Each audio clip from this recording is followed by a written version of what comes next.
Thank you so much for listening.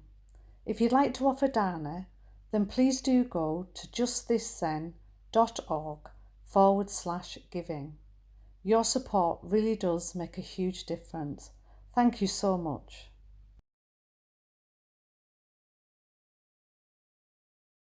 Everybody, thanks so much for inviting me to share with you my first Dharma talk since becoming head student. I must say it was lovely to have that opportunity to do some walking meditation right beforehand, just to ground myself a little bit. Lovely to see so many familiar faces. So my talk is entitled Stepping Over the Threshold. At the start of the most recent retreat, Flint invited us in his Dharma talk to follow the practice, even if you don't feel like it or understand it. My immediate bodily response to this, before I even thought about it, was a sense of groundedness and containment. My second thought, though, was that to a neutral observer, and if the statement was taken out of context of the talk, it could sound dodgy. Follow the practice even if you don't feel like it or understand it. As someone who has a fascination with stories about cults and high control groups, I'm aware of how legitimate spiritual and psychological teachings can be misinterpreted in order to exploit people. Follow the practice even if you don't feel like it or understand it could be understood in two very different ways. One way could mean, do as I say, regardless of your own thoughts and feelings, or in other words, abandon your judgment and intuition. This is a way to control people and could be used by a leader who taught their followers to override their judgment and sense of self-preservation. Another way to interpret it, and the one that is offered here by Flint and countless other Buddhist teachers, is, here is an invitation to try something and be curious about what happens. There's no requirement to believe anything or to do anything, but there is an invitation passed down through generations of teachers directly from the Buddha to give oneself over to practice in order to see more clearly the ways in which we contribute to our suffering and that of others. So my initial warm response to the invitation to follow the practice, even if you don't feel like it or understand it, comes from the fact that I personally have found greater freedom in loosening my grip on my preferences and self-concern. Whilst I'm still very preoccupied with my own comfort, I spend a little less headspace deciding what I do and don't want to do. For example, just sitting rather than thinking about my preference to sit or not to sit. This is undoubtedly a result of time spent on retreat, as well as my day-to-day practice, and it's very gradually realised, always a work in progress. But it's at moments when life calls you to act that the impact of one's day-to-day practice over time makes itself known. It makes a difference to one's ability to respond and the desire to be of service. Some years ago now, some painful divisions arose in Nothing Special, our Sheffield-based Sangha. This rift in our precious Sangha was deeply painful for all involved. Everyone's intentions were honourable, and yet somehow this conflict arose seemingly out of nowhere. For me, it forced me to think deeply about what Zen practice meant to me. And what emerged surprised me. This was an important moment for me in terms of my commitment to practice, and that's why I want to share a little bit of my thinking at the time. And I wrote this in an open letter to Sangha members at 3 a.m. one morning. I didn't send it at 3 a.m, but I wrote it at 3 a.m.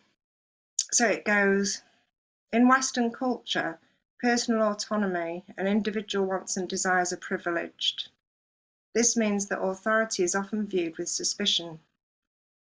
Questioning authority is something that is vitally important to me. I'm a natural rebel, an anti-authoritarian. I'm absolutely passionate about challenging abuse and misuse of power. So my next words may seem contradictory to some, and I accept that. In all of my journey of discovery around Zen and spiritual practice, this may be the most surprising one to me. I found great value in freely choosing to put aside my personal preferences and desires and take recommendations from the Dharma through my teacher in order to find out what happens. The benefits of making this choice have been most obvious on retreat. When I follow the requests of the schedule, of silence, of sitting, of putting aside my immediate desire to say something or to get up and stretch my aching body, I learn a lot about myself and my place in the world. I learn about what is really important to me. There's liberation in submitting to these invitations. When you go on retreat, you're accepting the request to fully follow the schedule, regardless of your opinion. This to me is a fundamental tenet of Zen and is part of what I mean when I talk about the benefits of form, of a strong container. I use my autonomy to choose to experiment with following recommendations which come from ancient teachings, the wisdom of which I have faith in based on my experience of letting go of my opinions and preferences. I recognise completely that this choice is a privileged position to be in. I live a life of autonomy. I can make choices all day long that suit me, that give me comfort and refuge from hunger, pain, and cold, and I have opportunities to do things that nourish me. This freedom is incredibly valuable, and I would not choose to remove it from my life, but it will only serve me so well. It won't protect me from the suffering that is an aspect of being human. When I read these words back, they still feel true, but now feel to me like only part of the story. The way I describe the value of form is in the context of how it benefits me. Even then, I had experienced in my body the realization of connection that practice and forms can bring. But I wasn't able to articulate it fully at that stage, the way in which enactment of forms and rituals begins to erode some of our self-concern, and we begin to understand that we do this to benefit everyone. By putting aside our personal preference, we are challenging our reactivity. We can see more clearly our impulses when we don't immediately respond to them. Seeing them more clearly helps us see our cravings, aversion, and aversions, our greed, hate, and delusion. And only by seeing it can we see through it. Seeing ourselves more clearly allows us to see that our delusion of separation causes us suffering, and we begin to understand our connection to everyone and everything. When we enact the forms together, we see how our comparing minds can deceive us into a trance of unworthiness and separation. How can I deliver a talk as good as the many wonderful Dharma talks I've heard? I can't write a talk that's like anybody else's. I can only offer you my experience with the faith that there will be some resonance between us. Writing this talk, I've really been noticing that dance between the universal and the particular. As someone who's been involved in the therapy world for most of my adult life, my habit is one of reflecting on my personal growth and my individual psychological journey. This is part of being an adult, taking responsibility, developing healthy relationships. But what I realise more and more as I continue on this Zen path is that we're all the same. We're all the same in so many ways. I don't share my experiences with you because my particular story is of any great importance, but because the universal can be glimpsed only through the particular. We're all looking out of these flesh suits that we inhabit with our small perspective, but the gift that our practice can give us is the recognition we're all in this together. Our suffering's not unique to us.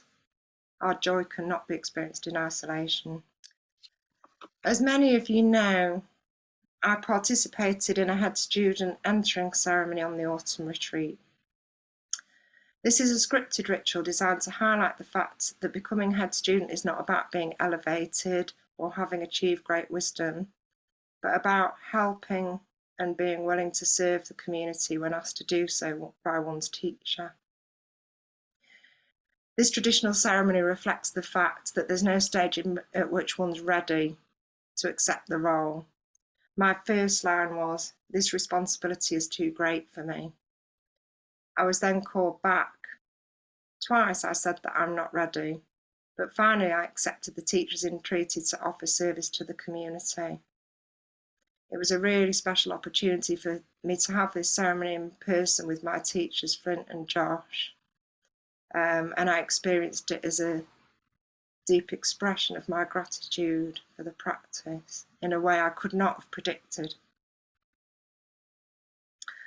At the retreat, Flint described ceremony as an experiment, not something to believe in, but a way of enacting and embodying our vow.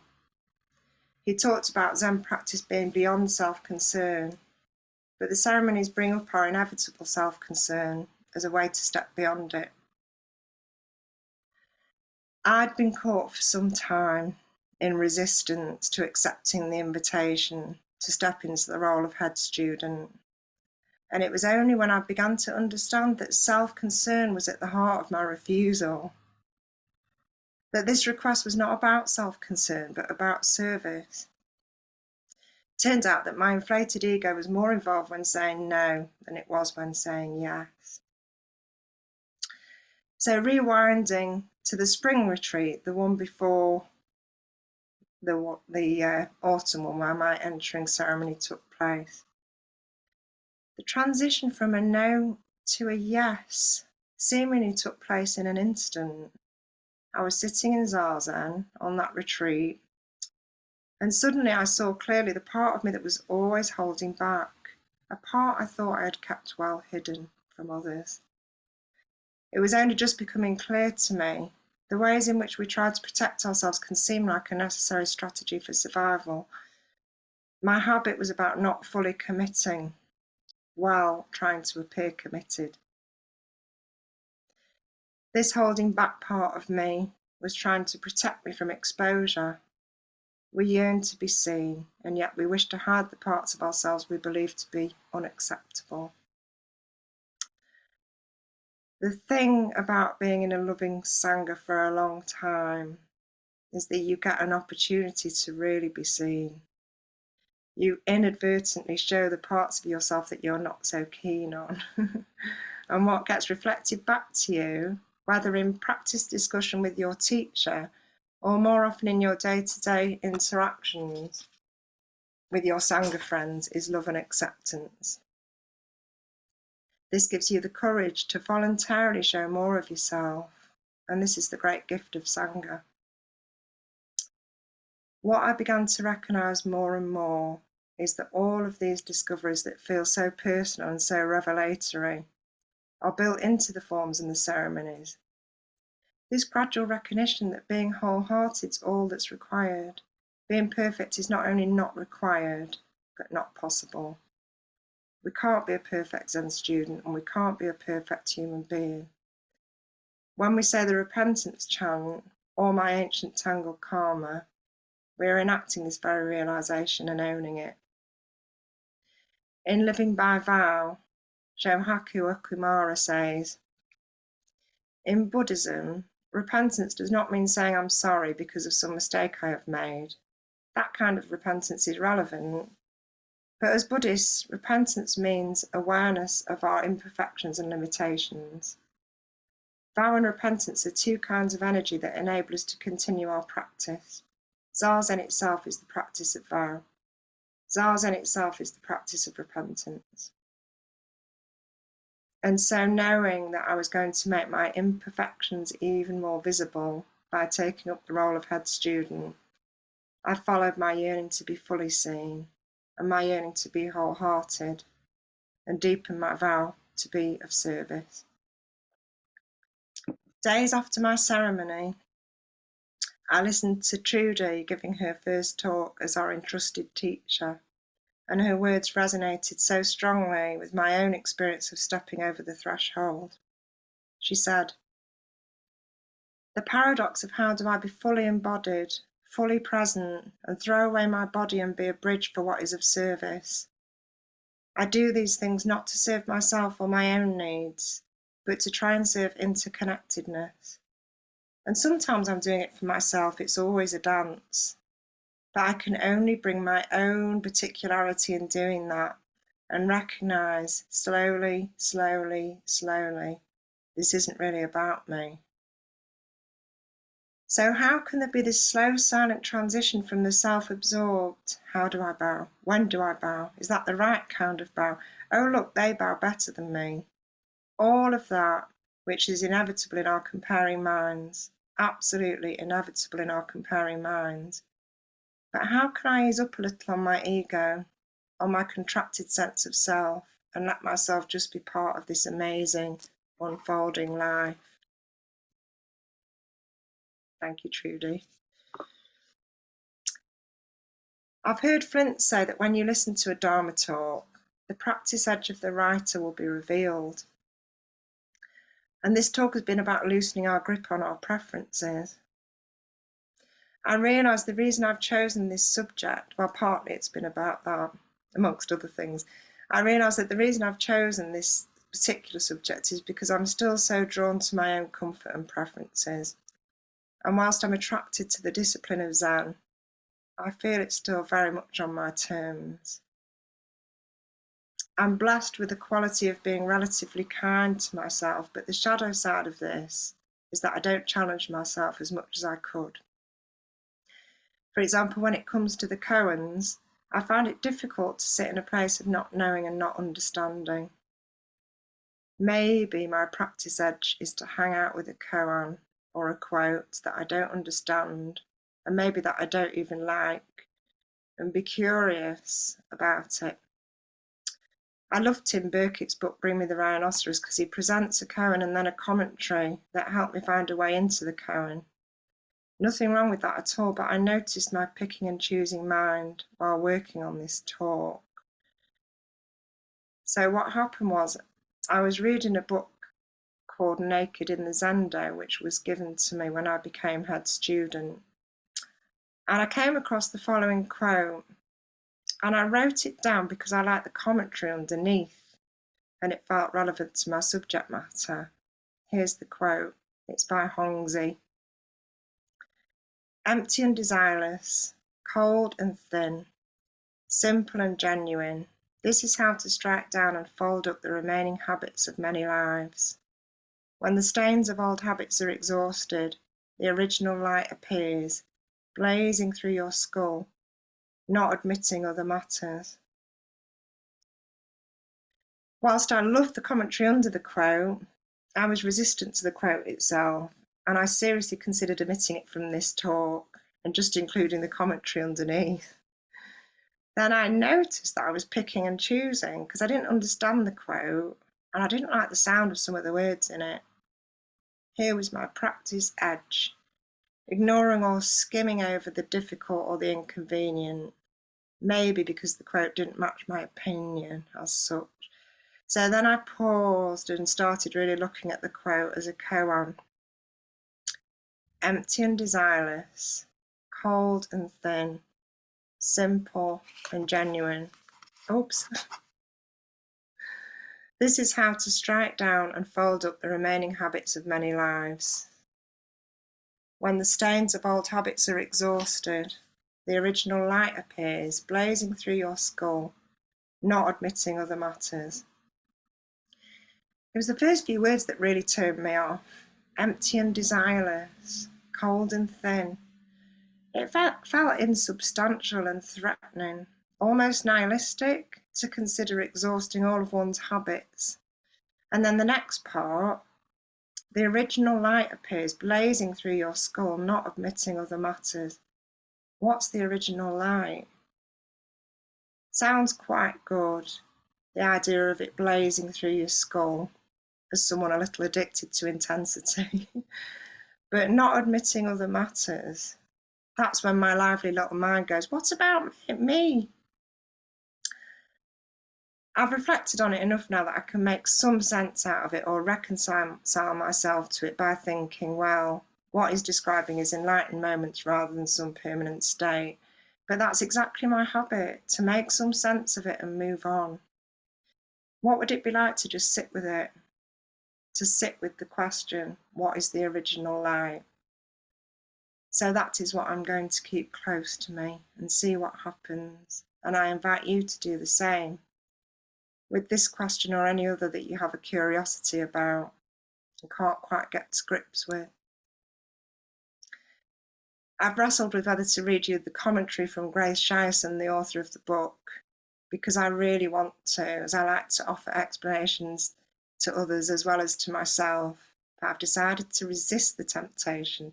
So if you want to read it, you'll have to get the book or ask me later. Instead, I'll leave you with this simple quote, which I find encouraging, and I hope you will too. This is another quote by Shahaku Okura in his book Living by Vow. The important point is that even if it is only a small thing, we just do it. We don't need a fancy way to attain perfect enlightenment or a means to help all living beings. Just sit a little more or help others a little more. We should be down to earth. That is our practice. Thank you.